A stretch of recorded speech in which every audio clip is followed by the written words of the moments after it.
The little girl stood barefoot at the edge of the dusty road, her toes curling into the dry, Wyoming earth as if the ground itself were the only thing still holding her steady. Her dress was too thin for the early morning chill, faded blue with a tear at the hem that her mother had stitched together more times than she could count. Behind her, the wind whispered through tall grass, carrying the sounds of 9 hungry children waking up, soft coughs, a baby's weak cry, the rustle of worn blankets. The girl's name was Clara May, and at just 8 years old, she already understood, a truth most adults spent their lives denying. The world did not want what came with her mother. Her mama, Ruth Holloway, stood a few steps back, her shoulders slumped, her dark hair pulled into a tired braid streaked with early gray. She held the baby tight against her chest, rocking slowly, as if movement alone could keep despair from settling into her bones.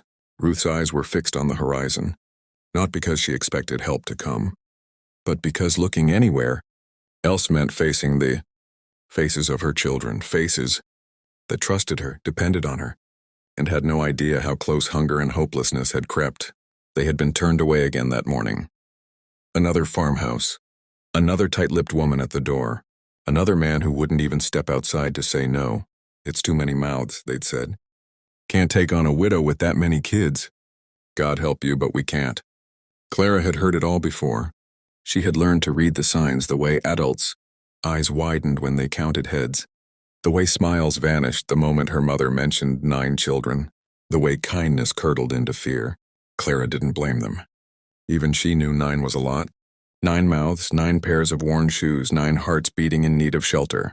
What she didn't understand, what cut deeper each time, was why wanting safety for your children made you something people ran from. The wagon they'd once owned was gone, sold for food weeks ago. Now they walked. Walked from town to town, ranch to ranch, following rumors of work, of spare rooms, of men who needed help and might not mind children. But rumors had a way of dying the moment they met reality. Ruth had been strong at first. Clara remembered that version of her mother, the one who stood tall, who spoke firmly, who believed that decency still meant something out here on the frontier. But each rejection chipped away at her like wind against stone. That morning, Clara had watched her mother's hands tremble as she knocked on the last door. When it closed again, firm and final, Ruth didn't move. She just stood there, staring at the wood as if waiting for it to change its mind. That was when Clara stepped forward and said the words that had been building inside her chest for weeks. No one wanted my mom, with 9 kids. She hadn't meant to say it out loud. It just slipped free, heavy and honest. Ruth flinched as if struck, then knelt in front of her daughter, cupping Clara's face with hands rough from work and worry. Don't you ever think that, Ruth whispered, though her eyes told a different story. You and your brothers and sisters are a blessing. Clara nodded, because that was what children did when their mothers tried to protect them from the truth. But she could see it, feel it. Blessings didn't sleep in the grass. Blessings didn't beg. Blessings weren't turned away before the door even opened. Now as the sun climbed higher, the sound of hooves broke the quiet, slow, measured, not in a hurry. Clara turned first, shading her eyes. A horse emerged from the dust, tall and chestnut, its rider broad-shouldered and silent. He wore a long coat despite the warming day. A weathered hat pulled low, his face half hidden by shadow and a beard touched with silver. He didn't look like the men who had refused them, nervous, apologetic, afraid of what 9 children meant. This man looked steady, like the land itself. Ruth stiffened, instinctively drawing the children closer. She had learned not to hope too quickly. Hope hurt worse when it failed. The rider slowed, his horse's ears flicking toward the small cluster of figures by the road. He stopped a few paces away, surveying the scene without a word. 9 children. 1 woman, no wagon, no shelter. He didn't need them to explain. Clara felt her heart pound. She didn't know why. But something about the way the man looked at them, really looked, not counting, not judging, made her step forward again. She swallowed hard, then lifted her chin, braver than she felt. Mister, she said, her voice thin but clear. No one wanted my mom with 9 kids. The words hung in the air, heavier than the dust around them. Ruth gasped softly, mortified, reaching for Clara's arm. But the man raised a hand, stopping her. His eyes were on Clara now, and for the first time, she saw something flicker there, pain, recognition, something old and deep. He dismounted slowly, boots hitting the ground with a dull thud. When he spoke, his voice was low, roughened by years of wind and silence. "Where's your pa?" he asked gently. Clara hesitated, then answered the way she always did. "He died 3 winters ago." The man nodded once. He didn't say he was sorry. He didn't say God's will or hard times. He just nodded, as if he understood loss without needing it explained. He turned his gaze to Ruth then, really seeing her, the exhaustion in her eyes, the pride she still carried like armor, the quiet fear she tried so hard to hide. "I'm Elijah Boone," he said. "I run a ranch about 10 miles west of here." Ruth swallowed. "We're not asking for charity," she said quickly, the words rehearsed from too many doors. "I can work. I can cook, clean, mend. The older ones can help too. We don't need much." Elijah studied her for a long moment. The wind tugged at his coat. The baby whimpered softly. Somewhere deep inside Clara, something waited, braced for the familiar. Rejection, the polite shake of the head, the careful words that meant no. Instead, Elijah knelt down in front of Clara, bringing himself level with her eyes. His voice dropped, meant only for her. "Is that true?" he asked. "No one wanted your mom." Clara nodded. Her throat burned. "They say we're too many." Elijah looked past her then, at the children huddled together, at Ruth standing like a wall between them and the world. When he spoke again, his voice was barely more than a whisper, but it carried. "Well," he said, eyes steady, heart laid bare in the quiet between them. "I want all of you." And just like that, the world shifted. For a long moment after the rancher's words settled into the air, no one moved. The wind kept blowing, the grass kept whispering. The baby kept breathing softly against Ruth's chest, but time itself seemed to pause, as if the land were holding its breath. Clara stared at Elijah Boone, certain she had misheard him. Adults didn't say things like that. They said maybe. They said for a little while. They said, "I'll see what I can do." They never said all of you. Ruth felt her knees weaken. She tightened her grip on the baby, fear rising fast and sharp. Hope was dangerous. Hope was the thing that broke you when it was taken away. She had learned that lesson too many times. She straightened her shoulders and forced herself to speak, her voice cautious, guarded. "You don't know what you're saying," she said. 9 children is no small thing. They eat, they get sick, they make noise. We don't have money. We don't have anything to offer but work." Elijah didn't interrupt her. He listened the way men who had known loneliness listened, fully, quietly, without rushing to fill the silence. When she finished, he nodded once. "I know exactly what I'm saying," he replied, "and I know what it costs. To keep breathing when the world keeps closing doors on you." Those words struck Ruth deeper than she expected. She searched his face, looking for pity, for calculation, for regret already forming. She found none of it. What she saw instead was resolve, the kind that didn't waver because it had already counted the cost. Clara felt something inside her chest loosen just a little. She had seen men change their minds before, but this one hadn't said it lightly. He said it the way her mother used to say, "We'll be all right." Not because it was easy, but because giving up wasn't an option. Elijah turned toward the children. "What are your names?" he asked. They hesitated, unsure if answering would make this real or make it vanish. Finally, the oldest boy stepped forward. Thomas was 12, already too serious for his age. His jaw set in a way that spoke of responsibility forced on him too early. "I'm Thomas," he said. "That's Mary, Luke, Annie, Joseph, Sarah, Ben, and Clara." He nodded toward the baby. "That's Ruthie, named after Mama." Elijah's mouth twitched slightly at that, something almost like a smile passing through his eyes. "That's a good, strong family," he said simply. Ruth let out a breath she hadn't realized she was holding. No one had ever called them that before. Not a burden, not a problem, a family. The ride to the ranch felt unreal. Elijah hitched the younger children up on the wagon he'd brought with supplies, insisting they rest. Ruth sat stiffly beside him, the baby asleep against her shoulder, half expecting the wagon to turn around at any moment. The land stretched wide and endless around them, the sky vast and indifferent. Clara watched the road disappear behind them, afraid that if she blinked, everything would be gone. As the ranch came into view, her heart sank again. It wasn't grand. No white fences or sprawling house like the ones they'd been turned away from. Just a sturdy homestead, weathered by time, with a barn standing solid against the horizon. It looked lived in. It looked real. Elijah pulled the wagon to a stop. "It ain't fancy," he said, as if reading their thoughts. "But it's warm. And it's got room." Ruth climbed down slowly, her legs shaky. The children followed, clinging to one another. She walked the perimeter of the house like a guest afraid to touch anything, her fingers brushing the wood, grounding herself in its solidity. "How long?" she asked quietly. "How long before you decide this was a mistake?" Elijah leaned against the wagon, arms crossed, eyes steady. "I don't invite folks into my home unless I mean it," he said. "You stay as long as you need, or as long as you want." The simplicity of it undid her. Ruth turned away, pressing her face briefly into the baby's blanket. Swallowing a sob she refused to let escape. Clara saw it, the way her mother's shoulders shook just once, then steadied again. For the first time in months, Ruth wasn't standing alone. That night, the children ate until their bellies ached. Simple food, stew and bread, but to them it tasted like safety. Laughter returned in small, hesitant bursts, like birds testing the air after a storm. Clara watched Elijah from across the table. He ate quietly, listening more than speaking, his presence steady and unassuming. He didn't stare at them like curiosities. He didn't sigh or count portions. He just made room when the younger ones were finally asleep.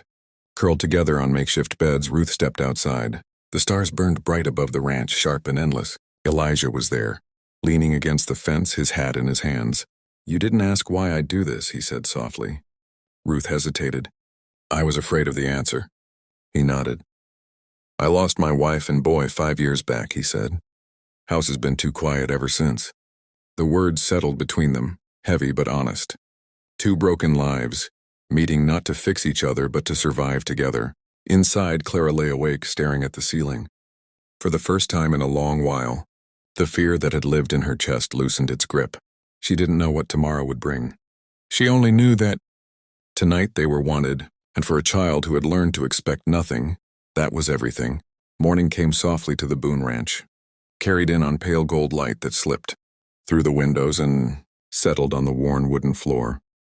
Clara woke before the others, a habit she'd picked up on the road where danger never slept. For a moment she didn't know where she was. Then she heard it, the low creak of the house, the distant sound of cattle, the gentle breathing of her brothers and sisters. Warmth surrounded her, not just from the blankets but from something deeper. Safety. Real, solid safety. She sat up slowly, afraid sudden movement might shatter the moment. The room was simple but clean, the walls lined with old photographs and hand-carved shelves. This wasn't a place meant to impress. It was a place meant to endure. Clara slid from the bed and padded toward the window. Outside, Elijah Boone was already awake, moving with quiet purpose, splitting wood as the sun climbed higher. Each strike of the axe was steady, measured, no wasted motion. He looked like a man who had rebuilt himself piece by piece. Ruth woke soon after and found Clara watching. "Did you sleep?" she asked softly. Clara nodded. "Mama, do you think he'll change his mind?" The question hurt more than Ruth expected. She knelt and pulled Clara into her arms, breathing in her daughter's familiar scent. "I don't know what tomorrow brings," she said honestly. "But today we're here, and today that's enough." Breakfast was busy and loud, the way family mornings were meant to be. The children helped set the table without being asked, instinctively trying to prove they belonged. Elijah noticed. He noticed everything. He didn't praise them with grand words, but his nods and quiet thanks spoke volumes. After the meal, he gathered them outside. "There's work to be done," he said. "Not because you owe me, but because this is how a place becomes home. Everyone helps. Everyone matters." Thomas stood taller at that. Even little Ben puffed out his chest, eager to be useful. Elijah assigned tasks carefully, light chores for small hands, steadier ones for the older children. Ruth watched, her heart tight. This wasn't servitude. This was dignity. As the days passed, routines formed. The children learned the land, the rhythm of the ranch. Laughter came easier. Worries didn't vanish, but they loosened their grip. Ruth worked beside Elijah in the kitchen and fields. Their conversations cautious at first, then warmer. They spoke of weather, of crops, of children. Everything except the fear that hovered at the edges, waiting to see if this peace would last. One afternoon, Clara overheard two neighboring ranch hands talking near the fence. 9 kids? One scoffed. "Man's lost his mind." Elijah didn't raise his voice when he answered them. No, he said calmly. I found it. The words settled deep in Clara's chest. She ran back to the house, heart racing, and found her mother, kneading dough. Mama, she said breathless, he means it. Ruth looked at her, eyes shining. I think he does, she replied. That evening, as the sun dipped low and painted the sky in fire, the family gathered on the porch. Elijah sat in his chair, watching the children chase one another across the yard. Ruth stood beside him, the baby on her hip. I won't pretend this will be easy, Elijah said quietly. But if you stay, this is your home. Ruth didn't answer right away. She looked at her children, dirty, tired, laughing, alive. She thought of the road, the closed doors, the words too many. Then she met Elijah's gaze. We'll stay, she said. And in that moment, without ceremony or promise of perfection, a broken family and a lonely rancher chose each other. Chapter 1. Closed not with certainty, but with something stronger. Belonging. The first real test came with winter. It crept in quietly at first, as Wyoming winters always did. Cooler mornings, longer shadows, the wind sharpening its teeth. Ruth noticed it in the way Elijah lingered a little longer over the fences, checking posts, tightening wire, storing feed. She noticed it in the way he counted supplies twice, sometimes 3 times, his brow furrowed not with regret, but with responsibility. Taking in 9 children had not been a single decision. It was 1,000 small ones, made every day. The children felt it too. Summer had been generous, forgiving. Winter demanded preparation. Snow fell early that year. The first storm rolled in hard and sudden, blanketing the ranch in white so thick it swallowed fences and blurred the horizon. The younger children squealed with delight, pressing their faces to the window. But Thomas watched Elijah instead. He saw how the man moved faster now, how his jaw tightened, how silence settled heavier than usual. Food became measured, not scarce, but watched. Ruth noticed Elijah serving himself last, his bowl never quite as full as it had been before. When she tried to say something, he waved it off. I'm fine, he said. Growing boys aren't. But she saw the truth anyway.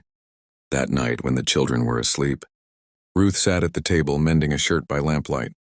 Elijah worked across from her, repairing a harness. The quiet between them was no longer awkward, it was shared. You don't have to carry this alone, she said finally, her voice gentle but firm. Elijah didn't look up. I invited you here. That makes it my burden. Ruth set the needle down. No, she said. That makes it our life. He paused then. Really paused. When he looked at her, something vulnerable flickered across his face. Fear, perhaps, or the weight of old promises broken by loss. I buried my family once, he said quietly. I won't fail another. Ruth reached across the table and rested her hand near his, not touching, but close enough to be felt. You're not failing, she said. You're fighting. Winter pressed on. A sickness came through in late January. It started with Annie, feverish, shaking, her breath shallow. Then Joseph. Then little Sarah. Ruth worked without rest, cooling foreheads, whispering prayers she hadn't spoken in years. Elijah rode through snow so thick it burned his lungs, seeking medicine from the nearest town. He returned near dawn, frozen and bleeding from a fall but carrying what they needed. They lost sleep. They lost strength. But they didn't lose anyone. When Annie finally opened her eyes, weak but smiling, Clara cried so hard Ruth had to hold her until her sobs slowed.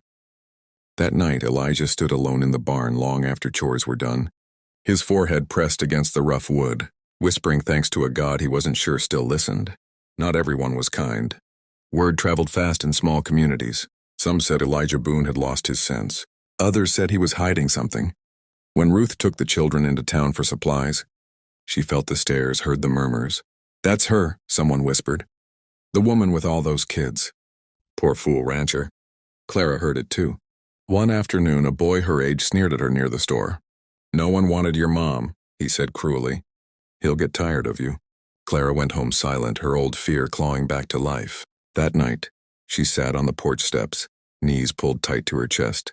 Elijah noticed. Say it, he said, sitting beside her. She shook her head. Say it anyway. Her voice trembled. They said you'd send us away. Elijah didn't answer right away. He stood, walked into the house, and returned carrying something Clara had never seen before. A worn leather Bible, its pages soft with age, My pa gave me this, he said, told me a home ain't built by walls. It's built by staying. He looked at her, his voice steady. I stay. Something in Clara finally broke. Not fear, but the last of her doubt. She leaned against him, small and trusting, and Elijah Boone, who had once lost everything, rested his hand gently on her shoulder, guarding a future he had chosen, no matter the cost, and winter, for all its cruelty, did not take that away.